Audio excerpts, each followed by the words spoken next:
हर लड़की के लिए उसकी सौगात खास होती है। जो सपना जो हर लड़की यौवन शुरू होने से पहले देखना शुरू करती है और उस सपने को हकीकत में सौगात में जीती है। मैंने भी यही सपना देखा था। मेरी शादी अमित से फिक्स हुई। अमित का अपना व्यापार था और मैं भी शुरू से किसी व्यापारी से शादी करना चाहती थी। पता नहीं क्यों पर मेरे दिल की ख्वाहिश थी। जब रिश्ता आया तो मुझे काफ़ी अच्छा लगा था। एक साधारण सी पासपोर्ट फोटो भी आई जिसमें दिखने में ठीक लग रही थी। बात आगे बढ़ती है और सभी मेरे घर आती है।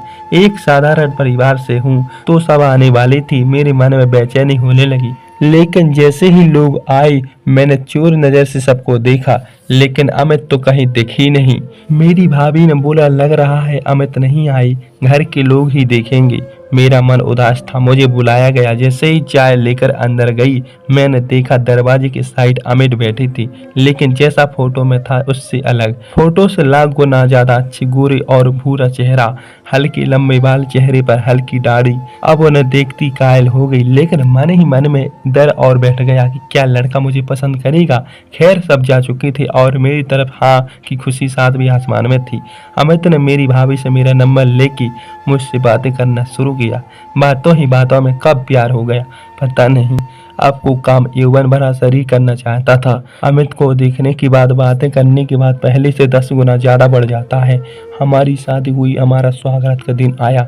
मैंने मन में बहुत उदास थी। मुझे लगा जिस चीज का सपना इतने दिनों से देखा था आज वो पूरी होने जा रहा है।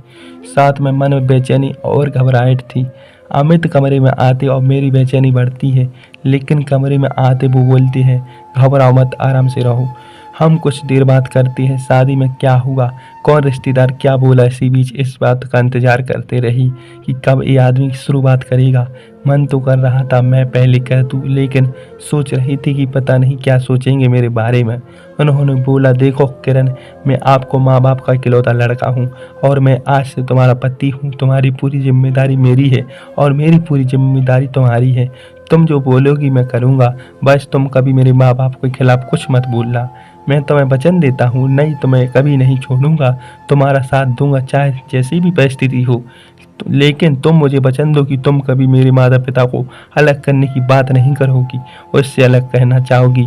अब मैं सोचने लगी स्वागत के दिन ये सब कौन करता है, लेकिन अभी उनका लेकर सुनू था। उन्होंने आगे कहा, मेरी माँ 64 साल की है और इस घर को 45 साल से संभाल रही हूँ। हो सकता है कि तुम्हारी कुछ चीज़ें उससे पसंद ना आए। वो अगर तुम्हें रोके या टोके बुरा मत मानना। ऐसे ही बात करते करते सो गए और हमारे बीच कुछ नहीं हुआ। अगली सुबह सहेलियों का फोन आने लगा और पूछने लगी, बताओ क्या हुआ। मैंने झूठ बोला, सब अच्छा होगा।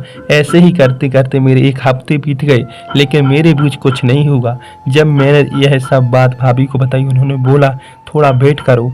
1 हफ्ते बाद हनीमून पर गई, लेकिन मैं उदास थी कि क्या हनीमून जब हमारे बीच नहीं, कभी इसका चक्कर हो कहीं लड़की के साथ तो नहीं। मैंने होटल रूम को जाने का उससे पहले सवाल पूछा। पूछते ही उन्होंने मुझे गले लगाया और बोला, ऐसा कुछ नहीं, और हम साथ में बैठकर नाश्ता किए। उसके बाद एक पति पत्नी के बीच जो संबंध होना चाहिए हमारे बीच भी बना। उन्होंने बताया, ये सब हम पहले ही दिन कर सकते थे, लेकिन हम दोनों एक दूसरे को समझना इससे ज़्यादा महत्वपूर्ण है। कुछ वर्ष भी सब चीज़ों मन भर जाएगा और यह साथ रह जाएगा। इस सब बात सुनकर मुझे लगा इतना सुलझा हुआ और मेरूल इंसान है, अच्छा दिखने साथ अच्छे ख्याल भी। बहुत खुशकिस्मत है कि अमित को पाया है, और चीज़ हमें पहले दिन करना चाहिए वो अब कर रही है और एहसास ज़्यादा खूबसूरत है। आज हमारी शादी को 15 साल हो गए। पहली रात उसकी द्वारा समझाई गई एक बात मुझे याद है, क्योंकि वो बात हमारी पहली रात को हुई। आज मुझे समझ आया कि पहली रात पर शारीरिक संबंध बनाने से महत्वपूर्ण है कि हम मानसिक संबंध बनाए, और इसी कारण से आज मैं परिवार की क्या खानदान की सबसे अच्छी बहू हूँ। मेरा मानना है अगर शादी के समय अपने पति की बात को सुने और समझे तो जिंदगी आसान हो जाती है, क्योंकि वो उस घर से हमसे ज़्यादा जानते हैं और समझते हैं। क्या आपके साथ भी ऐसा हुआ? कमेंट में बताइए। थैंक यू दोस्तों, लाइक सब्सक्राइब कीजिए चैनल को। Thank you.